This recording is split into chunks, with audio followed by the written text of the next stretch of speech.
الحمد لله الحمد لله عفو الغفور الرؤوف الشكور الذي وفق من أراد هدايته لمحاسن الأمور ومكاسب الأجور فعملوا في حياتهم أعمالا صالحة يرجون بها تجارة لن تبور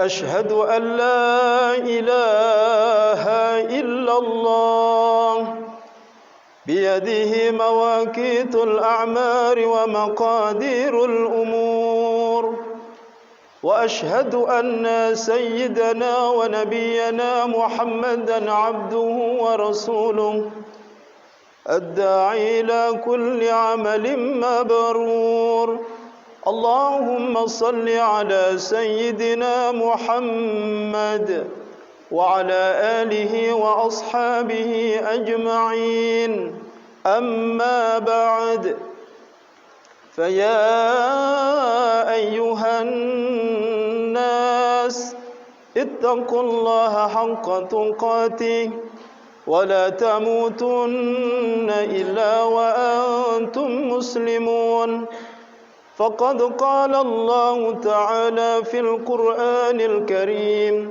أعوذ بالله من الشيطان الرجيم وليخشى الذين لو تركوا من خلفهم ذرية ضعافا خافوا عليهم فليتقوا الله وليقولوا قولا سديدا وقال رسول الله صلى الله عليه وسلم آل محمد كل تقي صدق الله وصدق رسوله الحبيب الكريم ونحن على ذلك من الشاهدين والشاكرين والحمد لله رب العالمين. Sidang Jumat Masjid Bait Ar-Rahman yang terhormat, ba'da hamdalah dan salawat, khatib berwasiat, mari kita bersama-sama meneguhkan iman dan takwa kepada Allah dengan sebenar-benarnya. Semoga ketakwaan yang saat ini sedang kita perjuangkan akan menghasilkan dan kita semua dijadikan oleh Allah Subhanahu wa taala menjadi keluarga Nabi Muhammad sallallahu alaihi wasallam sebagaimana sabdanya, "Alu Muhammadin kullun taqiyyin."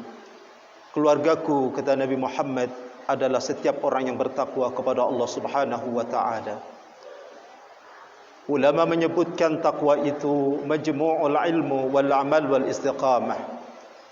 Dikatakan orang bertakwa adalah dia terus untuk meneguhkan dirinya menuntut ilmu, tentunya ilmu yang bermanfaat. Setelah berilmu, puncak dari ilmu yang kita raih adalah kita merasa diri hina di hadapan Allah Subhanahu wa taala dan semakin dekat kepada Allah Subhanahu wa taala, dan kita memanusiakan serta kita menganggap diri kita tidak mulia dibandingkan orang lain. Mudah-mudahan Allah Subhanahu wa taala menjadikan diri kita mendapat ilmu yang bermanfaat. Wal amal, setelah berilmu tentunya diamalkan. Sebagai khatib membaca daripada kalam ulama ini seolah-olah menyinggung sekaligus mengingatkan bahwa berkata sangatlah mudah, tetapi ketika kita mengamalkan begitu berat. Terlebih lagi di zaman akhir ini godaannya begitu luar biasa. Maka bermohon kepada Allah agar kita diberikan taufik, pertolongan, perkenanan Allah memudahkan amalan-amalan perintah-perintah Allah Subhanahu wa taala. Dan wal istiqamah, ciri orang yang bertakwa kepada Allah yang ketiga adalah dia istiqamah. Apapun yang terjadi dalam kehidupan yang kita jalani, baik senang maupun susah, terus berhusnudzan berbaik sangka kepada Allah Subhanahu wa taala. Mudah-mudahan kita termasuk hamba yang bertakwa. Amin ya rabbal alamin. Sidang Jumat yang terhormat, tema pada siang hari ini adalah mendidik generasi yang unggul. Di beberapa hari kita mendengar, menyaksikan berulang-ulang sesuatu yang tidak enak dipandang. Tidak terasa nikmat kita mendengarnya. Kenakalan anak-anak. Ini menjadi pengingat bagi kita semua. Sebagaimana Allah Subhanahu wa taala menegaskan di dalam Al-Qur'an surah An-Nisa ayat yang ke-9. A'udzu billahi minasyaitonir rajim. Wal yakhshal ladzina law taraku min khalfihim dzurriyyatan dhi'afan khafu 'alaihim falyattaqullaha wal yaqulu qawlan sadida. Sadaqallahul azim, yang artinya hendaklah merasa takut orang-orang yang seandainya mati meninggalkan setelah mereka keturunan yang lemah, yang mereka khawatir terhadapnya, maka bertakwalah kepada Allah dan berbicaralah dengan tutur kata yang benar dalam hal menjaga hak-hak keturunannya. Sadaqallahul azim. Ayat ini mengingatkan setiap diri yang diberikan amanah putra dan putri harusnya ada perasaan takut kepada Allah. Kalau hari ini kita menjadi orang saleh, apakah menjadi jaminan anak keturunan cucu-cucu kita menjadi anak cucu yang saleh dan salehah? Perasaan ini harus ada pada diri kita. Jangan sampai kesalehan kita ini digolongkan menjadi kesalehan yang egois. Kita merasa diri sudah menjadi orang baik, terus merendahkan orang-orang yang dalam pandangan zahir mata kita dia hina. Tetapi seharusnya ketika hari ini kita menjadi orang saleh, sebagaimana Nabiullah Ibrahim alaihissalam berdoa kepada Allah Subhanahu wa taala, bukan kesalehan terhadap beliau saja, tetapi jadikan kesalehan kepada anak keturunannya. Maka beliau mendapatkan julukan, mendapatkan predikat Abul Anbiya, bapaknya para nabi. Boleh jadi dan hakul yakin karena doa beliau bukan hanya kesalahan secara pribadi, tetapi mohon kepada Allah agar disalehkan anak cucunya. Maka kekhawatiran pada diri kita melahirkan semangat untuk sepenuh hati mendidik anak-anak kita. Dimulai ketika kita memilih pasangan kita, memilih ibu dari anak-anak kita, niatkan beribadah kepada Allah Subhanahu wa taala dan pilihkan ibu dari anak-anak kita, bukan sekedar wajamalin tetapi wanasabin juga perlu kita pilih. Ma'asyiral muslimin rahimakumullah. Karena dari mulai kita memilih pasangan hidup kita, Allah berikan keturunan anak-anak yang saleh dan salihah. Terlebih lagi di zaman akhir ini, bagaimana seorang ayah berjuang untuk menghidupi keluarganya. Bahkan di antara kita ada orang yang butuh kesabaran yang luar biasa. Sudah mencari nafkah, tetapi belum mendapatkan apa yang dicarinya. Kita kuat, terkadang anak dan istri kita yang tidak kuat. Begitu juga sebaliknya yang hari ini diberikan kelimpahan harta, dimanjakan anak-anaknya, dianggapnya dengan diberikan fasilitas berbagai macam, dianggapnya itu sudah selesai daripada kewajiban seorang ayah.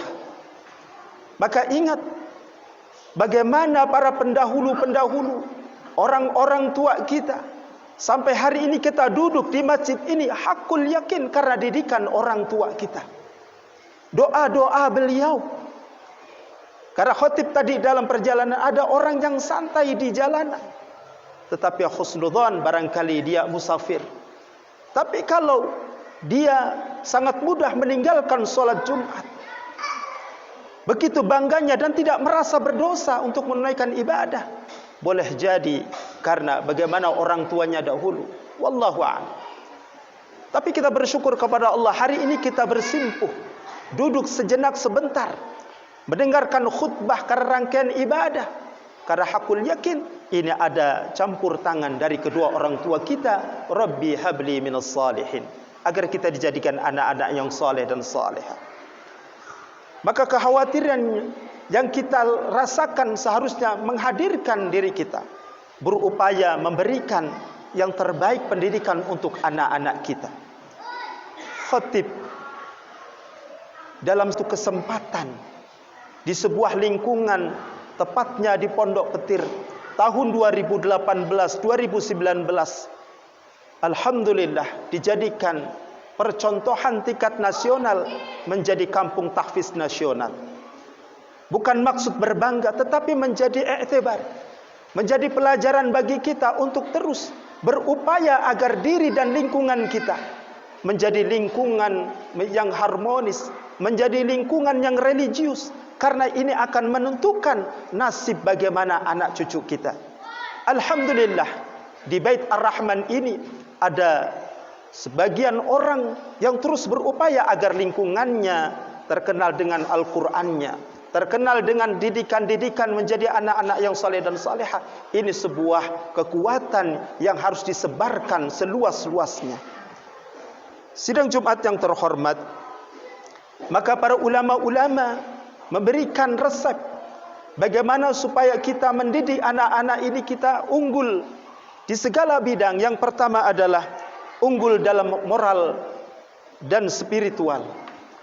Maka pesantren-pesantren, baik yang masih model lama maupun yang sudah modern, semuanya berupaya bagaimana menciptakan anak-anak kita yang unggul. Begitu juga sekolah-sekolah yang memberikan nilai-nilai religius.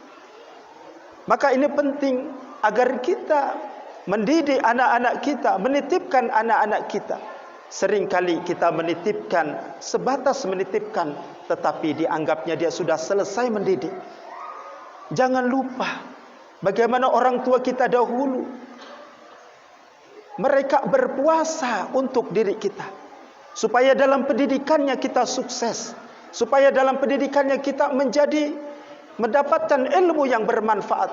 Maka khatib menyampaikan beberapa pengalaman, termasuk para profesor, para doktor, ulama-ulama kita, semuanya, hampir semuanya, orang tuanya berpuasa untuk anaknya. Maka ini pelajaran yang terbaik bagi kita sebagai orang tua. Bukan sekedar diajarkan ilmu-ilmu pengetahuan, tapi ada sebuah ikatan yang kuat kepada Allah, karena Allah yang mampu menggerakkan, Allah yang mampu merubah dari anak yang tidak baik menjadi baik. Maka ada beberapa orang tua di antara kita yang berpuasa untuk melemahkan sekaligus menghaluskan anak-anak didiknya. Yang kedua, menguasai ilmu pengetahuan. Sebagaimana kita sadari di zaman ini, anak-anak kita suka atau tidak suka memang harus maju ke depan. Sebagaimana Nabi menyampaikan, jangan ajari anak-anak kita sebagaimana pengalaman kita semuanya, tetapi ada ilmu-ilmu baru yang perlu kita tularkan untuk anak-anak kita.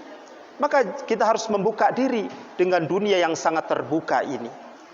Maka penting kita memberikan ilmu-ilmu pengetahuan terkait dengan teknologi dan lain sebagainya. Yang ketiga, ini yang lebih penting lagi, yaitu anak-anak kita harus memiliki peran sosial. Di hari Jumat ini, contohkan secara langsung. Berikan anak-anak kita 2.000, 5.000 atau sekemampuan kita. Ada tromol yang berjalan. Ajarkan sekaligus praktekkan bagaimana kita memiliki sifat sosial.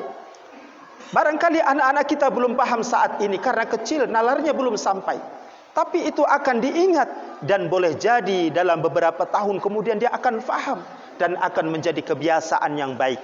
Artinya dari hal-hal kecil, bagaimana menumbuhkan sifat sosial kepada anak-anak kita dengan contoh-contoh yang terbaik dari kita. Mudah-mudahan Allah Subhanahu wa taala memberikan keteguhan kepada siapapun orang tua, wabil khusus di Indonesia, menjadi orang tua yang utuh untuk anak-anaknya, menjadi orang tua yang bertanggung jawab di dunia wal akhirah. Karena hakikatnya anak adalah amanah, anak bukan milik kita, anak kita adalah miliknya Allah Subhanahu wa taala, maka menjadi tanggungjawab besar bagi kita untuk mendidik mereka selamat fid dunya wal akhirah. Maka bersyukur kepada Allah kalau hari ini Bapak Ibu atau hadirin sekalian yang mendidik, mengantarkan anak-anaknya menjadi anak-anak yang saleh dan salehah, itu menjadi bukti sekaligus menjadi iktibar bagi saudara-saudari kita untuk menularkan bagaimana tata cara mendidik anak-anak kita menjadi anak-anak yang unggul,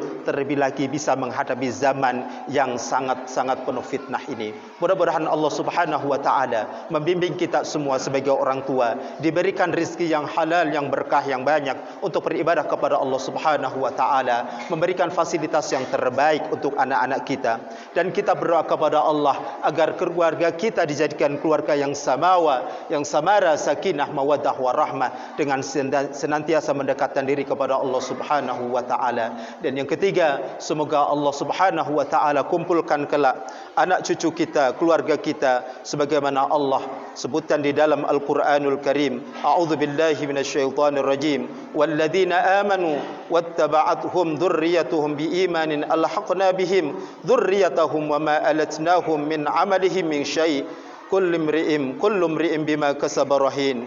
Orang-orang yang beriman dan anak cucu mengikuti mereka dalam keimanan, kami akan mengumpulkan anak cucunya itu dengan mereka di dalam syurga.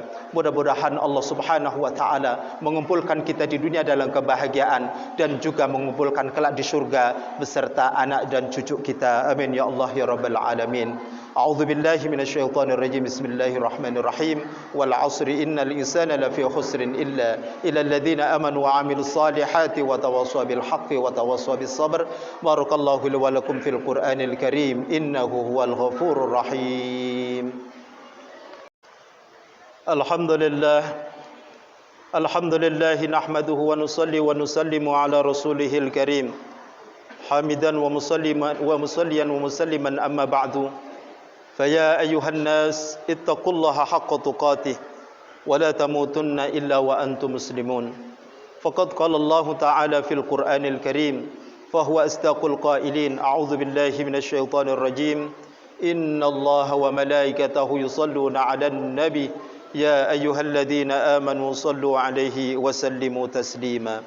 Ma'asyiral muslimin rahimakumullah, di khutbah yang kedua ini mari kita berjuang, berupaya untuk menjadikan anak-anak kita menjadi generasi yang unggul. Yang pertama adalah kita sebagai orang tua untuk mudah toleransi kepada anak-anak kita. Usahakan mencari hal-hal yang dapat disetujui antara diri kita dan anak-anak kita. Yang kedua, introspeksi diri. Kalau ada hal-hal kebaikan, mudah-mudahan ini menjadi doa yang diijabah oleh Allah Subhanahu wa taala.